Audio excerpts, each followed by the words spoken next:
December 17, 1944, near Malmedy, Belgium. A cold winter afternoon, a crossroads in the snow-covered Ardennes forest.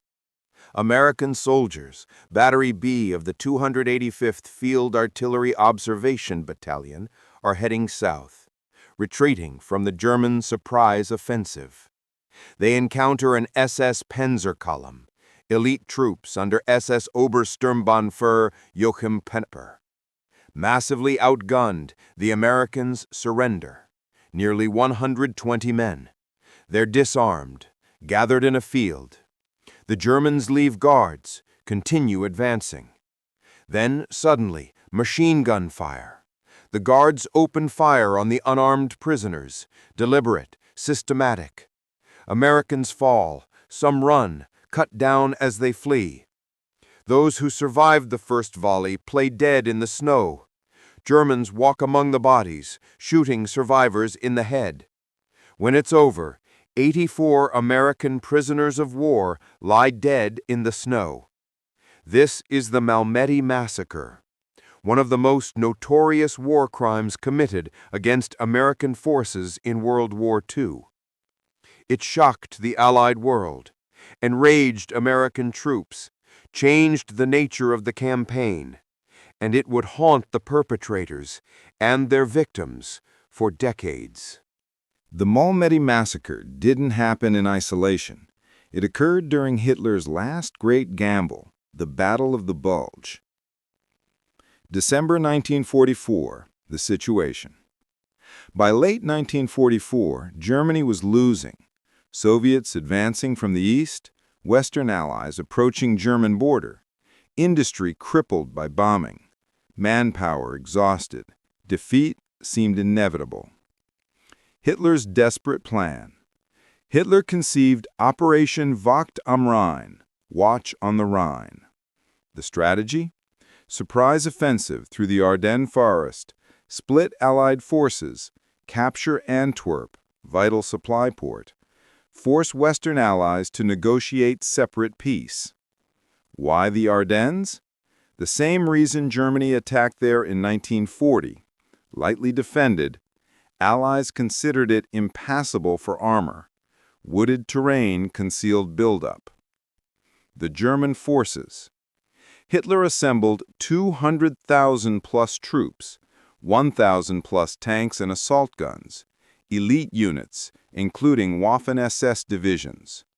Key unit, Kampfgruppe Peiper, led by SS Obersturmbannführer Joachim Peiper, 29 years old. Peiper was veteran of Eastern Front, formerly Himmler's adjutant, experienced, ruthless commander. Led battle group of 1st SS Panzer Division. His mission? Spearhead the advance, reach the Meuse River. Move fast, show no mercy. And show the Americans what SS troops could do. The culture of the Waffen-SS. Critical context. The Waffen-SS were not regular army, Wehrmacht. They were ideologically indoctrinated Nazis, loyal to Hitler personally, trained for brutality. Eastern Front veterans, where atrocities were common. On the Eastern Front, rules of war barely existed. Prisoners were often shot, civilians massacred. Brutality was routine. Some SS units brought that mindset west. December 17, the road to Malmedy. December 17, 1944, approximately 1 p.m., a crossroads near Bonnes, just south of Malmedy. The American unit. Battery B, 285th Field Artillery Observation Battalion, 140 men in a convoy, heading south from St. Vith, lightly armed, not combat troops, unaware of German breakthrough. The encounter. Around 12:30 p.m., the convoy encountered German tanks. Kampfgruppe Peiper's advance guard, SPW, armored personnel carriers, and tanks. The Americans were massively outgunned. Resistance was futile. Within minutes, they surrendered. Approximately 120 men captured. The first hour. The Germans disarmed the prisoners, searched them, took valuables, watches, rings, cigarettes. The Americans were herded into a field near the Café Baudarway, a snow-covered meadow. Guards were posted. The main German column continued west. Peiper was in a hurry. The prisoners stood in the field, cold, uncertain, but hopeful. They'd surrendered. Rules of war protected POWs. Then everything changed. 1:15 p.m. The killing begins. Suddenly, 2 German tanks moved into position facing the field. Machine guns opened fire.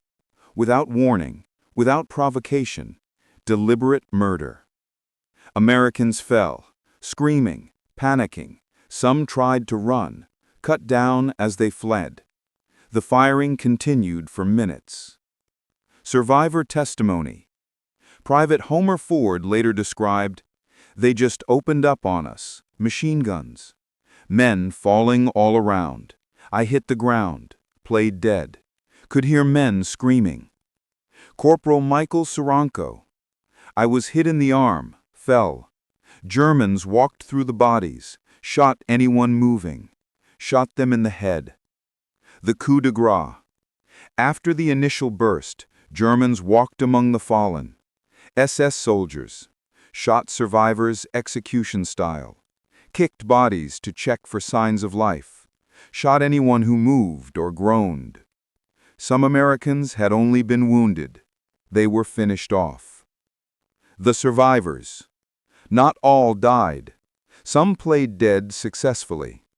As darkness fell and Germans moved on, survivors crawled away, through snow, past bodies of comrades, wounded, freezing, traumatized.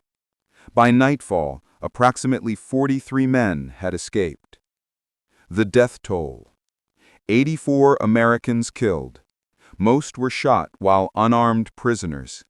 Their bodies lay in the snow. It would be weeks before American forces retook the area and recovered them. Other incidents.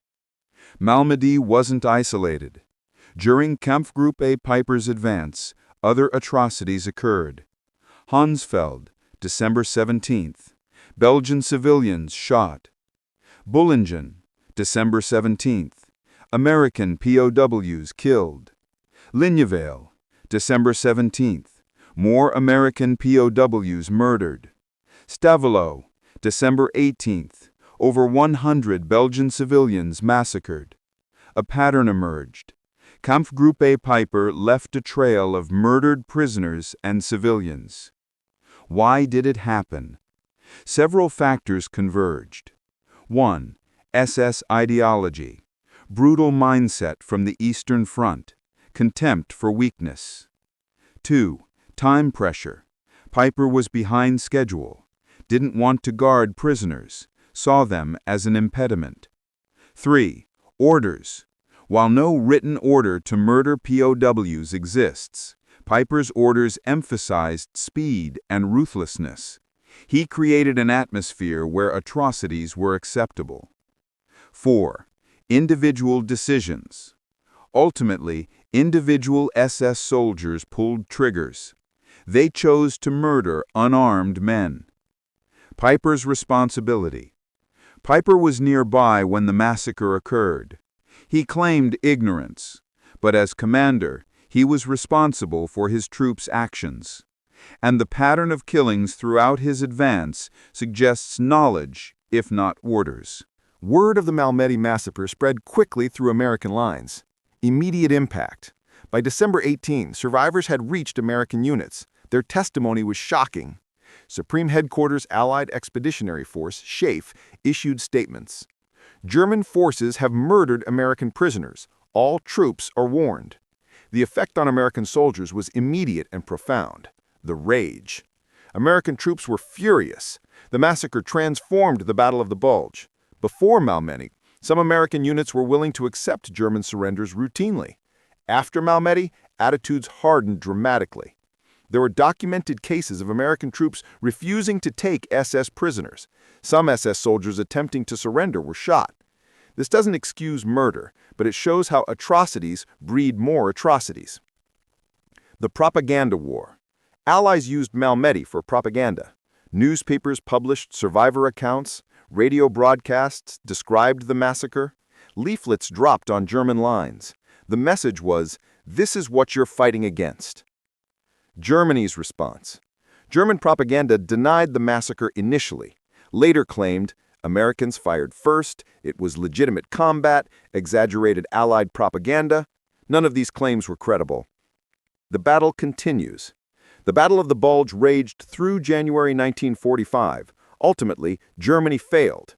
Didn't reach Antwerp, didn't split Allied forces, lost irreplaceable men and equipment. By late January, Allies had pushed Germans back. The Bulge was eliminated. Retaking Malmedy.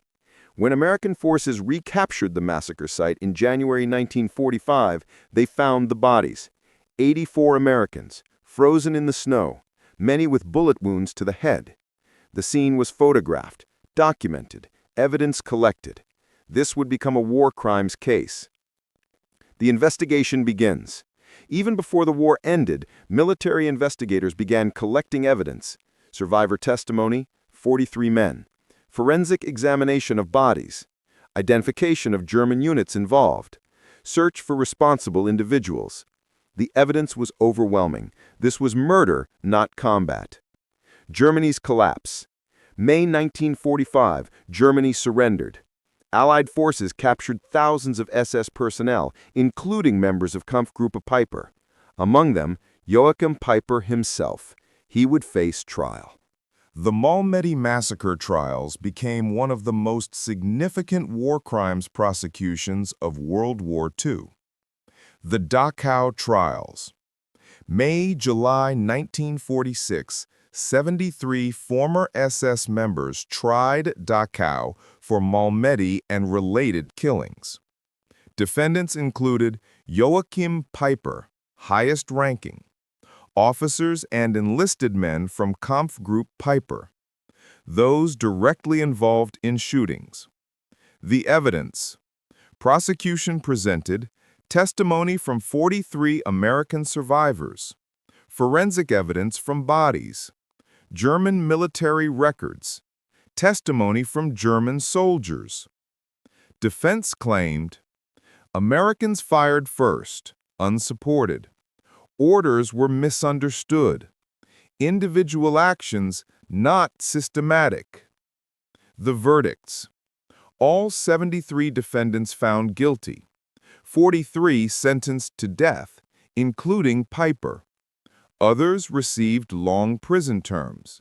Justice appeared served. The controversy. But controversy emerged. Interrogation methods. Some defendants claimed they were beaten during interrogation, coerced into confessions, denied legal representation initially.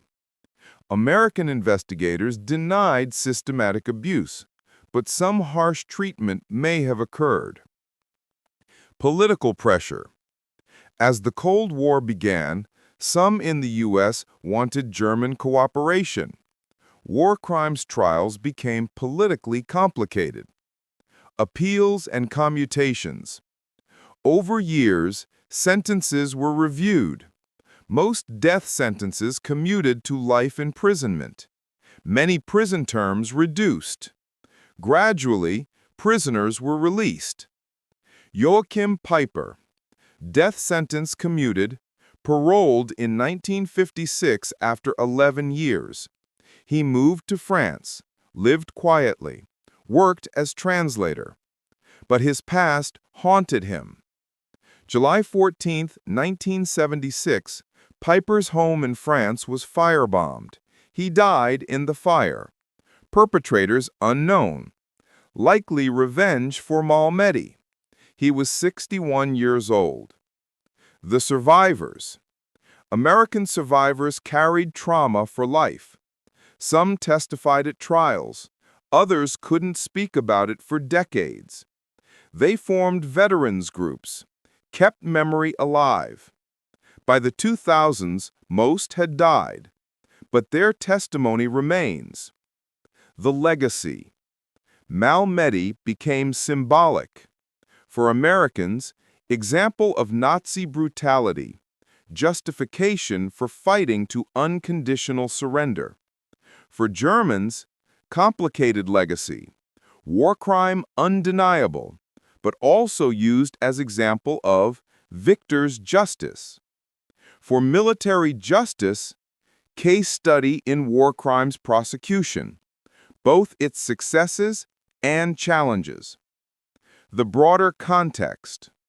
Malmedy wasn't the worst World War II atrocity, not even close. Holocaust, 6 million Jews murdered. Soviet POWs, 3+ million killed by the Germans. German POWs, hundreds of thousands killed by the Soviets. Countless civilian massacres on all fronts. But Malmedy mattered because well documented. American victims, thus American attention, perpetrators caught and tried, survivors testified.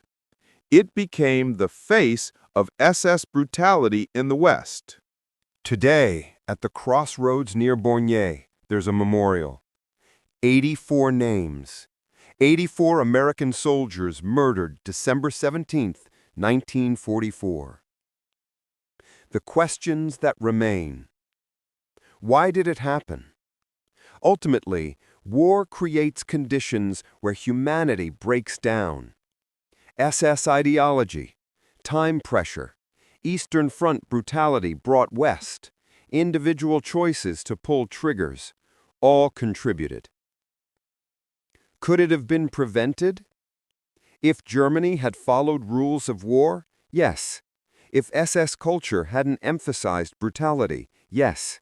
If individuals had refused orders, yes. But in war, especially desperate war fought by desperate ideologues, atrocities happen. The nature of the SS.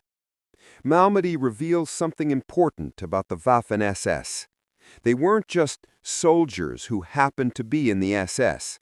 They were ideologically motivated, trained for brutality, operating outside normal military ethics. Not all SS units committed atrocities, but the culture enabled them. Justice? Was justice served? The perpetrators were caught, tried, convicted. Most didn't hang. Most were eventually released. Peiper lived 31 years after the massacre, before violent death found him. Is that justice? For the 84 who died at 20, 25, 30 years old? There's no satisfying answer. Remembering the victims. 84 names on that memorial. Each was someone's son. Some were husbands, fathers, men with futures ahead, cut down while defenseless. They deserve to be remembered not just as massacre victims, but as individuals. The lesson. Malmedy teaches us, war doesn't excuse atrocity. Following orders doesn't excuse murder. Uniforms don't grant permission to kill the defenseless. These lessons seem obvious, but Malmedy and countless other massacres prove they need constant reinforcement. The memorial. If you visit Bornay today, you'll find a quiet field, a memorial, 84 names. Snow still falls there each December. The field looks peaceful, but on December 17, 1944, it was a killing ground. And 84 American soldiers learned that even in war, there are depths of cruelty beyond imagination.